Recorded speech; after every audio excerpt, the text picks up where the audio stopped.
Olá, eu sou a professora Mariana e hoje nós vamos ver sobre um assunto bem interessante. Nós vamos falar sobre o Renascimento. Eu já coloquei essa imagem para vocês já ir se familiarizando com o assunto.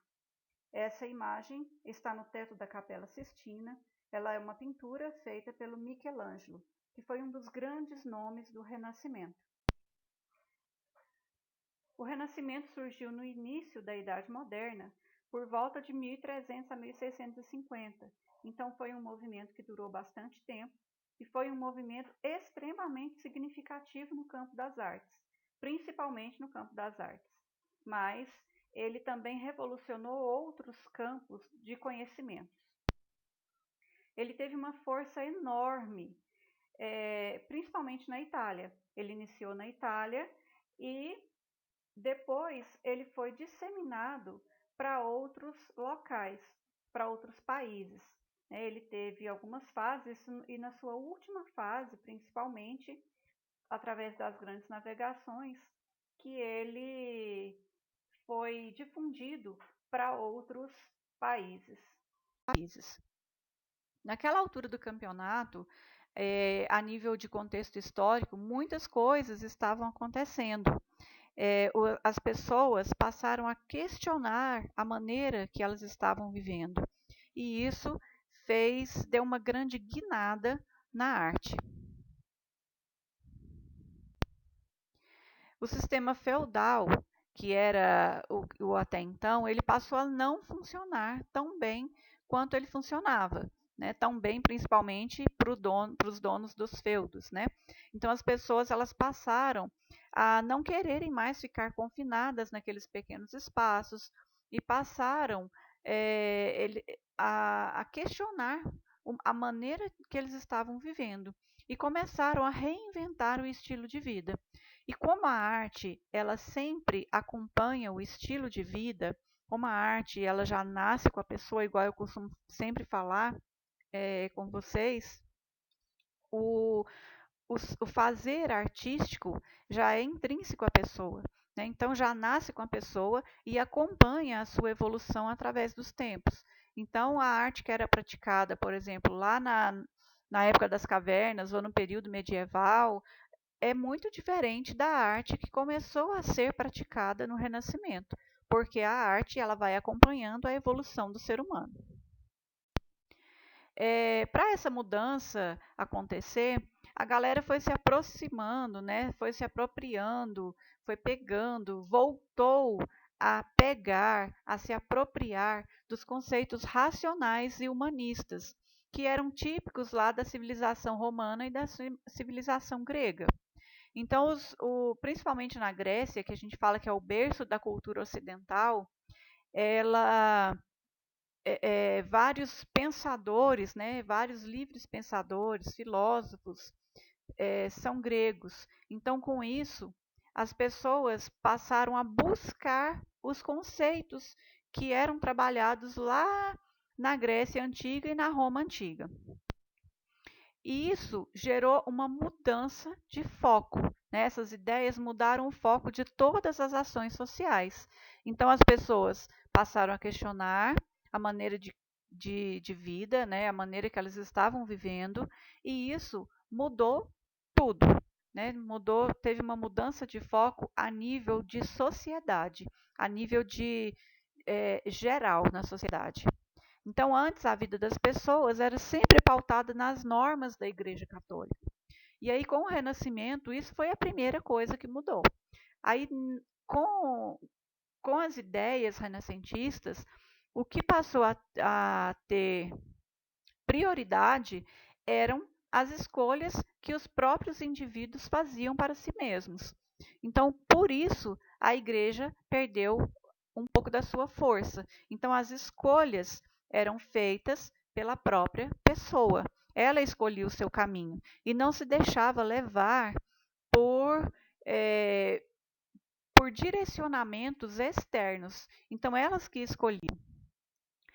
Só que a religião, ela não perdeu a sua importância, ela só mudou um pouquinho a cara. né? Então, ela deixou de ser o eixo que norteava as ações naquele momento, porque nesse momento o que norteavam era a livre escolha de cada pessoa, mas a religião não deixou de ter a sua importância.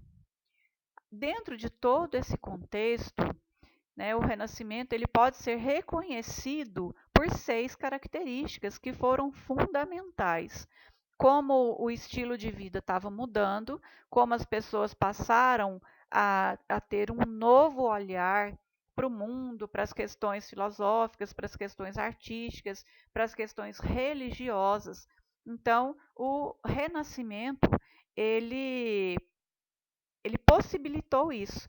E essas 6 características que nós vamos ver a seguir, é o que possibilitou toda essa reviravolta no mundo daquela época. A primeira e a maior de todas é o antropocentrismo, que é a visão do mundo centrada no homem.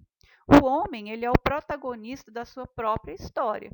Então, aqui, o que vale é o querer do homem. O que vale é a sua própria vontade, as suas próprias escolhas. Frente a isso, o homem passou a ser o centro e Deus ficou um pouquinho de lado.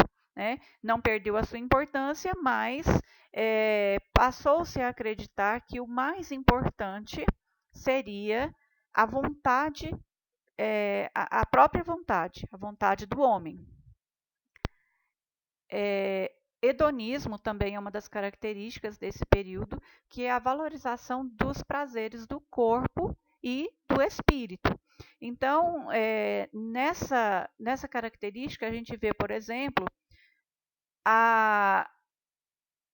o abandono de todos aqueles conceitos, por exemplo, que a igreja queria passar de que era pecado fazer determinado tipo de coisa, que era pecado ter determinado tipo de conduta.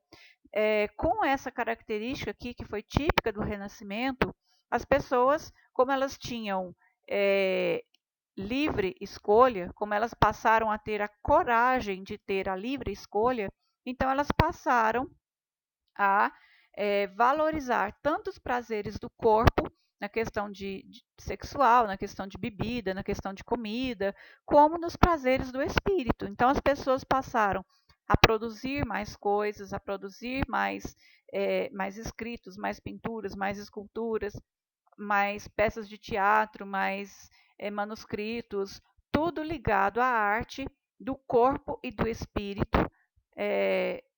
Teve um desenvolvimento muito grande, né? Talvez o desenvolvimento desses prazeres do corpo não foram tão benéficos para o período, mas com certeza o desenvolvimento dos prazeres do espírito trouxeram uma grande evolução para o mundo.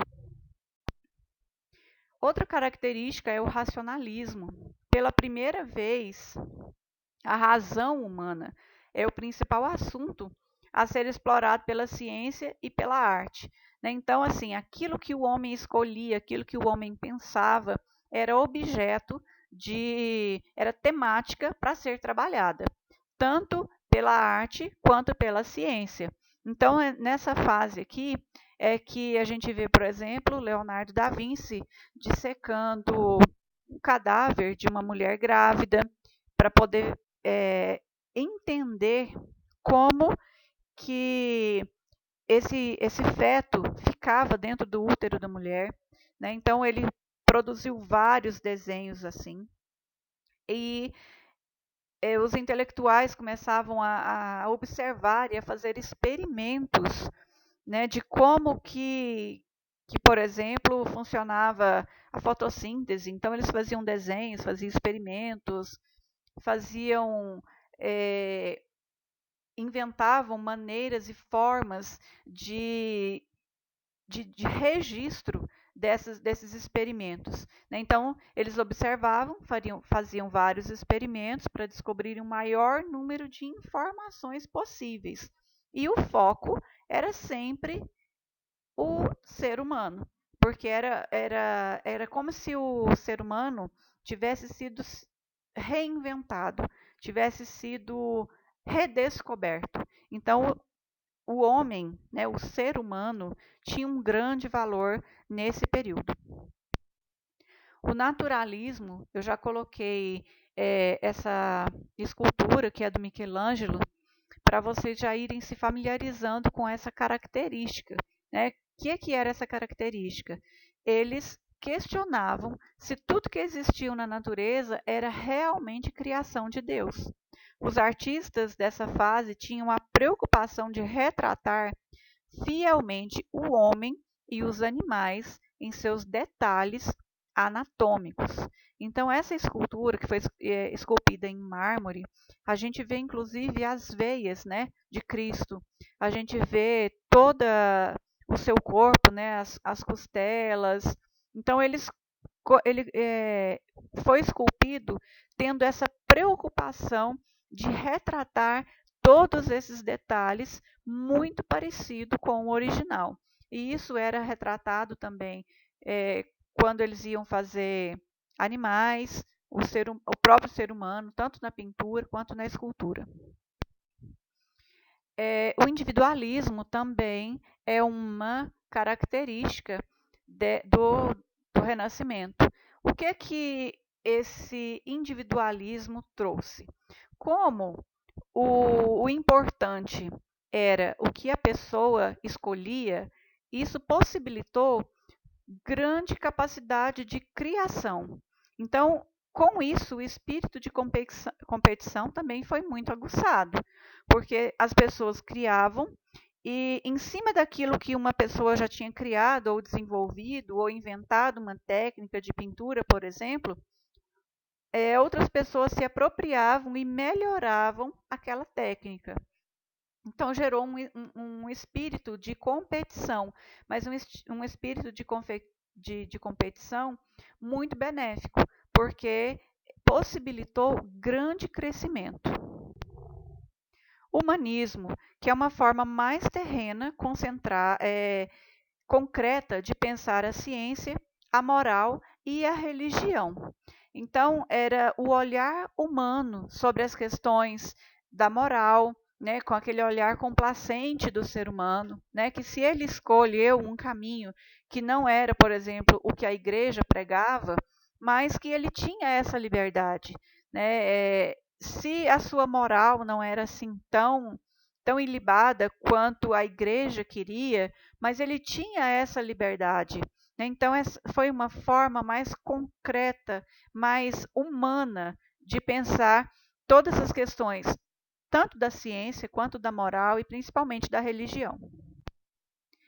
Frente a todas essas mudanças de mentalidade, o movimento artístico foi muito produtivo e surgiram muitos artistas que revolucionaram a cara da arte para sempre.